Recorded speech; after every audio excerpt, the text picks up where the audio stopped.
Assalamualaikum warahmatullahi wabarakatuh. Alhamdulillah wassalatu wassalamu ala rasulillah amma ba'du. Ayyuhal ikhwatul kiram, a'azzani Allah wa iyyakum rahimani wa rahimakumullah. Kita lanjutkan pembacaan kitab Mukhtasar Ahadits Siyam karya Syekh Abdullah bin Shalih Al-Fauzan hafizahullah ta'ala.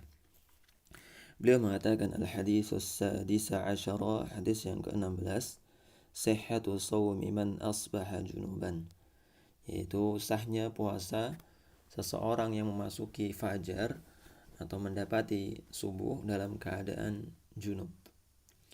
An Aisyah wa Ummi Salamah radhiyallahu anhuma, dari Aisyah dan Ummu Salamah radhiyallahu anhuma, anna Nabiy sallallahu alaihi wasallam kana yusbihu junuban min jima', bahwasanya Nabi sallallahu alaihi wasallam pernah mendapati waktu subuh sementara beliau dalam keadaan sedang junub karena berjima. Tsumma yaghtasilu wa yasum, kemudian beliau bersegera untuk mandi dan melanjutkan puasanya. Muttafaqun alaih. Wa fi hadits Ummi Salamah, dan di dalam hadis Ummi Salamah terdapat tambahan lafaz wala yaqdi, dan beliau tidak mengqadanya atau mengganti puasa di hari tersebut di hari yang lainnya. Al-haditsu dalilun ala anna as-sha'ima idza asbaha junuban bi an tala'a 'alaihi al-fajru wa huwa junubun min jima'in aw ihtilamin fa shaumuhu shahih.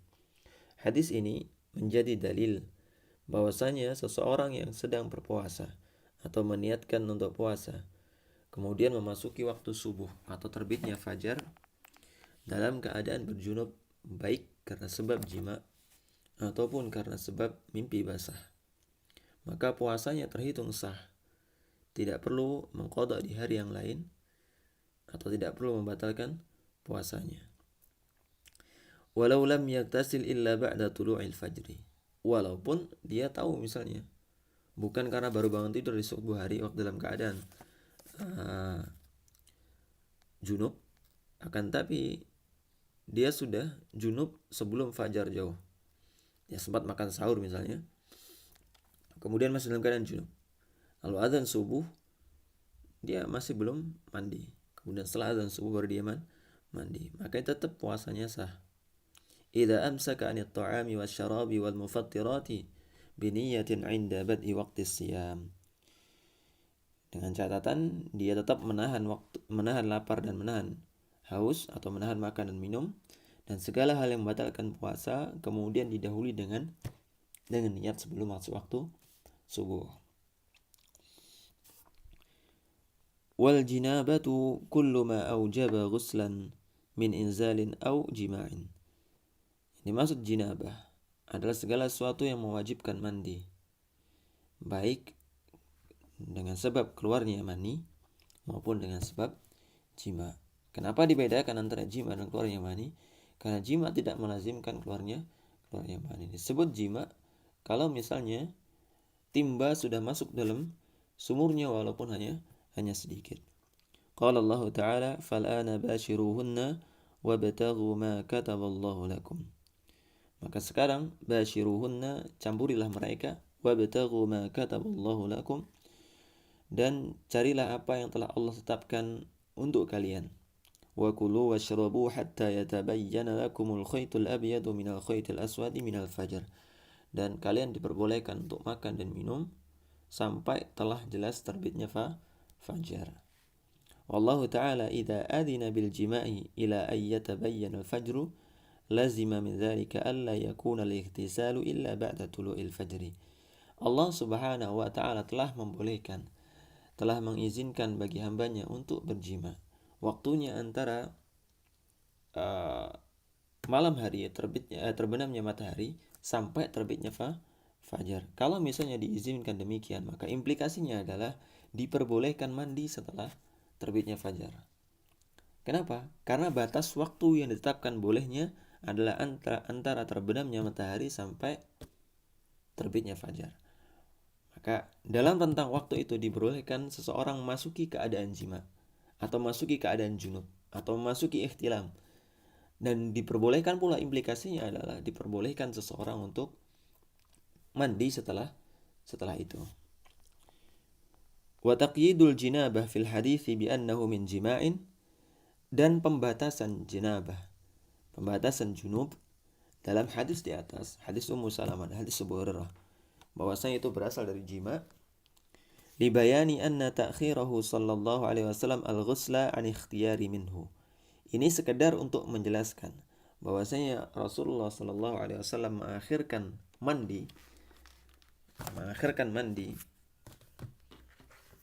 adalah atas dasar pilihannya sendiri, bukan karena keterpaksaan.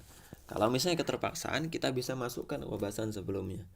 Kita bisa masukkan ke permasalahan sebelumnya.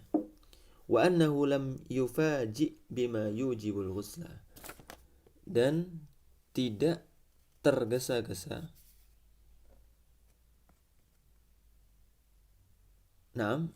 dengan sesuatu yang menyebabkan mandi. Fayufidu annahu la tajibul mubadaratu bil ghusli minal janabah. Ini berikan faedah lain pula, bahwasanya tidak harus bersegera di dalam mandi karena sebab junub. Bal yajuzu ta'khiruhu ila tulu'il fajri. Boleh mengakhirkan waktunya sampai terbitnya fajar. Wa an Aisyah radhiyallahu anha anna rajulan ja'a ila Nabi sallallahu alaihi wasallam yastaftih. Bahwasanya seorang sahabat datang kepada Rasulullah sallallahu alaihi wasallam untuk meminta fatwa kepada Rasulullah.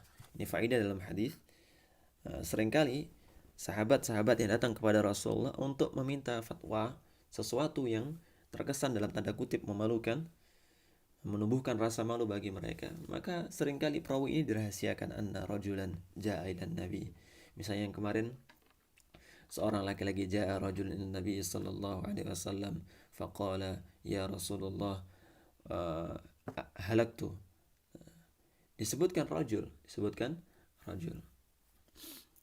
Ini sebab rasa malu mereka, sebagaimana Ali bin Abi Thalib radhiyallahu anhu harus mengutus sahabat yang lainnya untuk bertanya kepada Rasulullah tentang masalah madhi.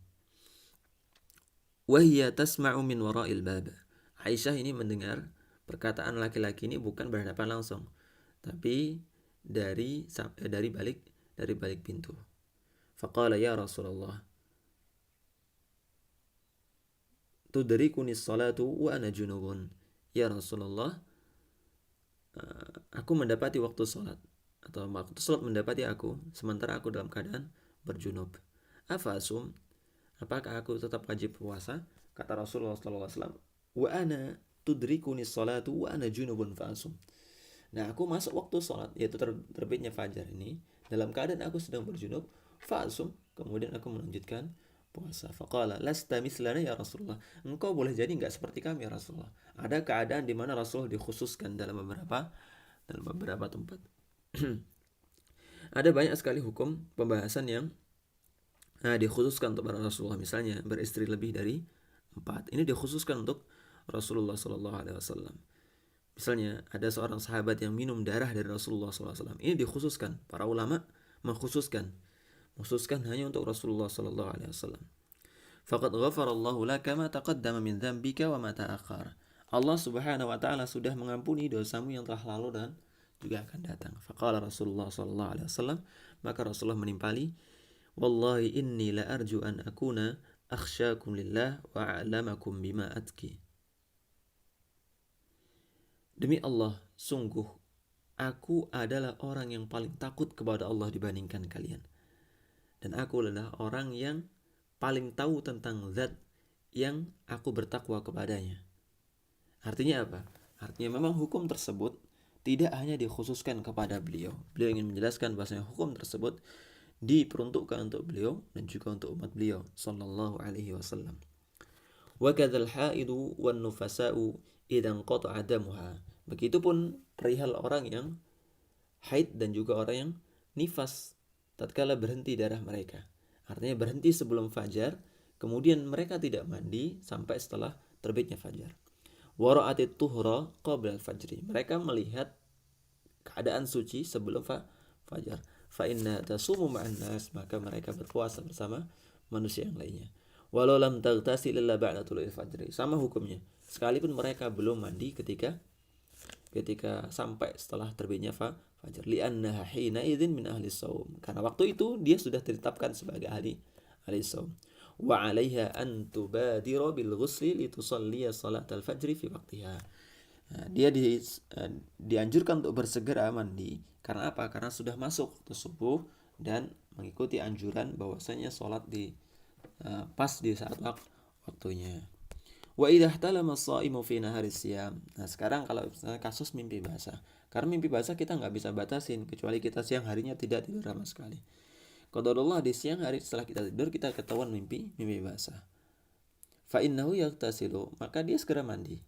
Wa shaumuhu sahihun, dan puasanya tetap sah. Li'annahu laisa lahu ikhtiyarun fi dzalika wala iradah. Karena enggak punya pilihan dan juga enggak punya kemauan. Bukan atas dasar kemauan sendiri. Qala Allah Ta'ala la yukallifullahu nafsan illa wus'aha. Allah Subhanahu wa taala tidak membebani seorang kecuali berdasarkan kemampuannya. Wa fil hadisi dalilun ala jawazi ightisalis shaim. La farqa fi dzalika bainal aghsalil wajibah wal masnunah wal mubahah. Dan hadis ini menjadi dalil bahasanya bolehnya seorang yang sedang berpuasa untuk mandi. Nggak ada bedanya antara mandi yang wajib, mandi yang sunnah, atau mandi yang biasa. Mandi yang biasa. Jadi mandi yang wajib ya, seperti kasus karena keadaan junub. Kalau mandi yang sunnah, misalnya kita hendak sholat lalu kita meniatkan mandi, maka ini mandinya sunnah. Atau kita sholat Jumat, maka sunnah. Atau mubah, mandi karena pengen seger aja, maka ini semuanya diperbolehkan bagi orang yang berpuasa, kecuali mandi, menyelam, kemudian sambil minum air, maka ini tidak diperbolehkan. Qala al-Bukhari rahimahullah ta'ala, Imam Bukhari rahimahullah ta'ala mengatakan dalam kitab beliau sahihnya, babu ightisalis shaim, bab tentang mandinya orang yang sedang berpuasa. Thumma dzakara anna ibn Umar radhiyallahu anhuma balla thawban fa'alqahu alaihi wa huwa sha'iman. Ibnu Umar radhiyallahu anhuma pernah membasahi kainnya, fa'alqahu alaihi, kemudian beliau sendiri, fa'alqahu alaihi maksudnya beliau sekakan kepada badannya, wa huwa sha'imun, dan beliau dalam keadaan berpuasa. Wa dakhala Sya'bi al-hammama wa huwa sha'iman. Dan Sya'bi masuk ke dalam pemandian tadi. Al-hammam itu pemandian umum. Wa huwa sha'imun, sementara beliau dalam keadaan berpuasa. Wa qala al-Hasan, artinya apa? Asy-Sya'bi tadi juga datang ke pemandian dalam keadaan berpuasa. Wa qala al-Hasan al-Basri mengatakan, la ba'sa bil matmadati wat tabarrudi lis-sha'im. Tidak mengapa untuk matmadah, berkumur, wat tabarrudi, dan membasahi diri dalam rangka untuk mendinginkan diri bagi orang yang sedang berpuasa. Thumma saqa fil babi hadits Aisyah radhiyallahu anha al-madhkura awalan. Kemudian Al-Imam Al-Bukhari rahimahullah ta'ala menyebutkan hadis Aisyah sebagaimana di hadis bab. Qala Ibnu al-Munayyir al-Kabir tahta al-bab al-madhkur. Ibnu al-Munayyir al-Kabir tentang pembahasan ini mengatakan, fihi raddun ala man kariha ightisal as-shaim. Ini menjadi bantahan bagi orang yang memakruhkan mandi bagi orang yang sedang berpuasa. Li'annahu in karihahu khasyata wusulil ma' halqahu fal'illatu batilatun bil matmadati wa bis-siwak. Karena kalau misalnya dia memakruhkan mandi karena khawatir air tadi masuk ke dalam kerongkongannya, fal'illatu batilun, maka alasannya tidak tepat. Fal'illatu batilun bil matmadati wa bis-siwaki. Ini batil dengan adanya diperbolehkannya apa? Matmadah, kumur-kumur, dan juga as-siwak. Wa bidzauqil qidari wa nahwi dzalik, atau dengan mencicipi makanan. Mencicipin makanan itu lebih berpotensi untuk masuk ke kerongkongan, tapi diperbolehkan oleh Rasulullah sallallahu alaihi wasallam. Wa in karihahu lirrafahiyati faqad istahabba as-salafu lis-shaimi at-tarafuha wat-tajammula bit-tarajjuli wal-ittihani. Kalau seandainya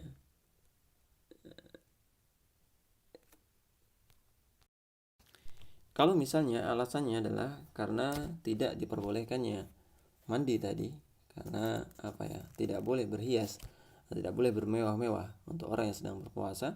Maka ketahuilah bahwasanya para salaf membolehkan bagi seseorang untuk at-taraffuha wat tajammula, untuk menghias diri, bit tarajjuli wal ittihani, baik dengan menyisir rambut maupun ad-dihani, memakai minyak. Wa ajazul kuhla wa ghaira dzalik. Mereka juga membolehkan al-kuhla, celak, wa ghaira dzalika, dan selain celak. Falidzalika saqa hadhihi al-af'al tahta tarjamatil ikhtisal, dan juga